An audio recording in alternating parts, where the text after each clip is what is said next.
साबिक़ वज़ीर-ए-आज़म नवाज़ शरीफ वतन वापस आ रहे हैं। तहरीक इंसाफ उनका कैसे मुकाबला करेगी? वो इलेक्शन कैंपेन के लिए पाकिस्तान वापस आ रहे हैं। देखिए जी, जो जिस तरह से ये हुक्मरान अपने सारे को क्लीन चिट दिए जा रहे हैं, नैब से सफाई होती चली जा रही है और इमरान खान साहब की एक घड़ी इनको चुभ रही है कि एक घड़ी तोशा खाना से क्यों ली। तो अवाम तो देख रही है ना, अवाम ये डेमोक्रेसी है, अवामों के वोट से आएंगे। 100 बिस्मिल्लाह आएँ, पता चल जाएगा इनको कि कहाँ इनके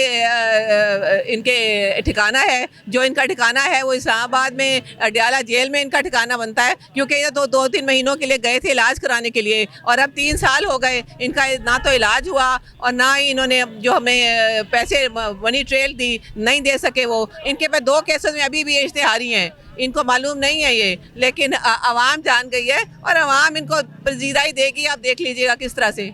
नवाज़ शरीफ का कैसे मुकाबला करेंगे? वो इलेक्शन कैंपेन करेंगे तो क्या स्ट्रेटजी अपनाई हुई है कि उनके कैसे मुकाबला करना है? मुकाबला पूरा अवाम के मैं बार बार यही कहेंगे, हम खान साहब अवाम के पास जाते हैं, अवाम ने इनको चुन के लेकर आना है। हमने कोई बैक डोर से नहीं आना इनकी तरह से। ये कभी ये किसी के साथ इत्तेहाद करते हैं, गैर फितरी अलायंस होता है इनका, 12-13 पार्टियां मिलती हैं, फिर जाके कहीं हुकूमत बनती है। हमारा तो सिर्फ एक ही है, अल्लाह ताला की ज़ात है हमारे साथ और दूसरे अवाम की ताकत। हम इनका मुकाबला करने के लिए तैयार हैं। जब अवाम निकल आएगी और इमरान खान को सपोर्ट करेगी तो नवाज शरीफ देखते रह जाएंगे और इनकी पार्टी देखती रह जाएगी। अच्छा, एम्पायर का कितना रोल है? अब एम्पायर तब्दील हुआ है, क्या एम्पायर न्यूट्रल है? एम्पायर को तो हमने हमेशा यही चाहा कि न्यूट्रल हो और ये सारे जो हैं एक नीचे होते हैं, एक प्राइम मिनिस्टर के अंडर होते हैं। वफाकी हुकूमत के साथ अगर वो इलेक्शन की बात करते हैं तो आप उनके साथ बैठेंगे? देखिए जी, हमने तो बारहा कहा कि सिर्फ एक इलेक्शन की डेट दे दें, हम आपके साथ डेफिनेटली बैठेंगे, लेकिन इन लोगों ने जो है ना वो ये ना डेट देते हैं क्योंकि इनकी कारपेट टांग रही हैं। इनको मालूम हो चुका है अवाम इनके साथ बिल्कुल नहीं है, रिजेक्ट कर रही है इनको, बारहा रिजेक्ट हो। आपने 20 इलेक्शन देख लिए, ज़मीनी इलेक्शन, उसमें से 17 सीटें हमने निकाली। अवाम ने ज़मीनी इलेक्शन में भी इनको बताया, खान साहब ने जहाँ जहाँ बाई इलेक्शन हुए वहाँ पर जीत के दिखाया। तो अब हम तो तैयार हैं, ये खुद ही तैयार नहीं है। ऐसा कोई मसाके माशियत होना चाहिए?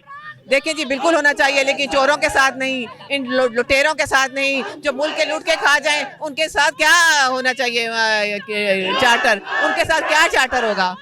अच्छा, वज़ीर-ए-आज़म जो अभी वज़ीर-ए-आज़म है, जो वो अपोजिशन लीडर थे, तहरीक इंसाफ की हुकूमत थी, उन्होंने भी आपको ऑफर की मसाके माशियत की, बिलावल भुट्टो जरदारी ने की।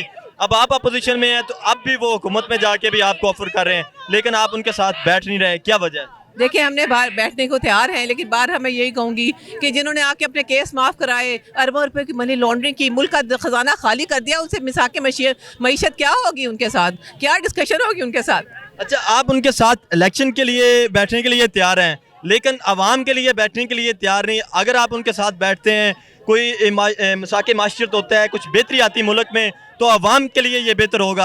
आप अपने लिए तो बैठ रहे हैं लेकिन आवाम के लिए नहीं बैठ रहे, ये क्यों दूरा में आ रहा है? आप आवाम की बात करते हैं। देखें, ये सारी हमारी जो सारी जदोजहदी अवाम के लिए है, अवाम के लिए हम निकले हुए हैं। खान साहब ने अवाम के लिए गोलियां तक खाई हैं, लेकिन घबरा के लंदन नहीं भाग गए, वो इधर ही बैठे अवाम का और इनके साथ सामना कर रहे हैं, इनके सारे केसेस सामना कर रहे हैं। और जब चोर लुटेरे जो मुल्क के सारे असासे लूट के खा गए, वो क्या मईशत का मिसाक बनाएंगे? सिर्फ इलेक्शन की डेट दें, हम लोग बैठने को तैयार हैं।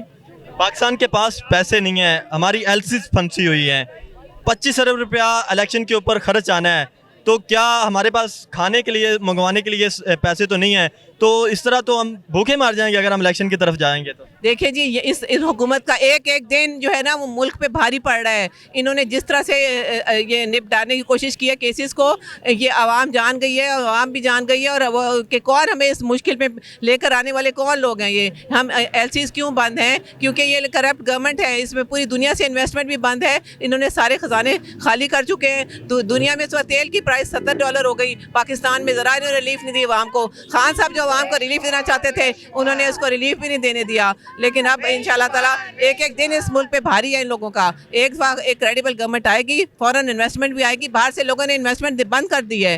जब फॉरेन इन्वेस्टमेंट आएगी, लोगों को रिलीफ मिलेगा, आवाम को रिलीफ मिलेगा। आवाम की बात कर रहे हैं हम, हमें कोई फ़ायदा नहीं। हमें साल बाद भी इलेक्शन हो तो लोगों ने इमरान खान को ही वोट देना है, क्योंकि नज़र आ चुके हैं, उनको एक्सपोज हो चुके हैं बाकी सब। तो हमें कोई जल्दी नहीं, हमें सिर्फ आवाम के लिए जल्दी है कि ये लोग जाएँ। चोर लुटेरे जब जाते हैं तो फिर खुशहाली आती है।